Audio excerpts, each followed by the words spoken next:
اگر کسی نے پیر نہیں لگایا، اگر وہ کر سکتا ہے، اسے کچھ تکلیف نہیں ہے، وہ کر سکتا ہے، اس نے نہیں لگایا تو اس کا سجدہ ہی نہیں ہے، وہ رکن ہی نہیں ہوا، وہ نماز ہی نہیں ہوئی۔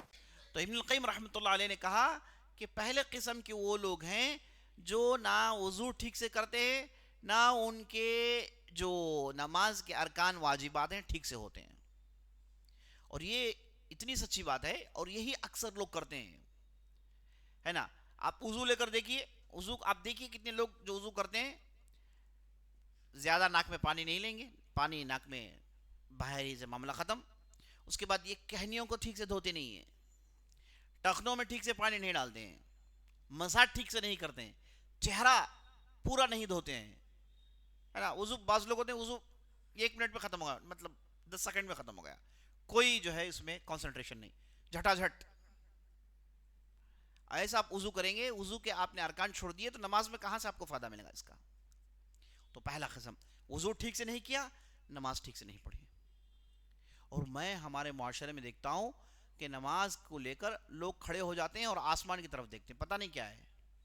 اور جنازے کی نماز میں ان لوگوں نے طریقہ ہی بنا لیا ہے، جیسے امام صاحب اللہ اکبر کہتے ہیں سب آسمان کی طرف دیکھتے ہیں۔ بھائی آسمان کی طرف دیکھنے سے منع کیا گیا ہے، بلکہ یہاں تک کہا گیا ہے اگر کسی نے نماز کی حالت میں آسمان کو دیکھا تو مجھے ڈر ہے کہ اس کا سر گدھے کا سر بن جائے۔ نبی صلی اللہ علیہ وسلم نے کہا ہے، تو آسمان کی طرف دیکھنا بالکل منع ہے، لیکن ہمارے معاشرے میں لوگ کرتے رہتے ہیں، ہے نا۔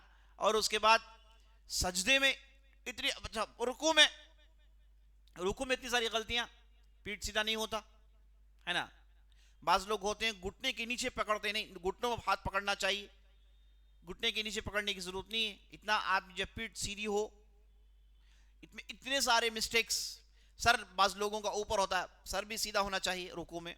اور جب آپ سجدے میں جاتے ہیں مشہور غلطی یہ ہے کہ دونوں کہنیوں کو زمین میں لگا دیتے ہیں، سجدے کے دوران دونوں کہنیوں نہیں لگانا چاہیے، اتنا ہی لگے گا، دونوں کہنیاں اوپر ہوں گی، اور آپ کا ماتھا ناک زمین میں لگے گا۔ بعض لوگ ناک نہیں لگاتے، یہ بھی میں نے دیکھا ہے، صرف ماتھا لگاتے ہیں سجدے میں، ناک نہیں لگاتے۔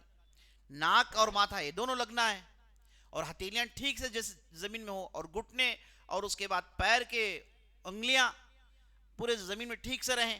بعض لوگ ہوتے ہیں گھٹنے تو لگتے ہیں ان کے، لیکن پیچھے سے پیر اوپر اٹھ جاتے ہیں، پیچھے سے پیر اوپر اٹھا لیتے ہیں۔ پیر زمین میں لگنا ضروری ہے۔ اگر کسی نے پیر نہیں لگایا، اگر وہ کر سکتا ہے، اسے کچھ تکلیف نہیں ہے، وہ کر سکتا ہے، اس نے نہیں لگایا تو اس کا سجدہ ہی نہیں ہے، وہ رکن ہی نہیں ہوا، وہ نماز ہی نہیں ہوئی۔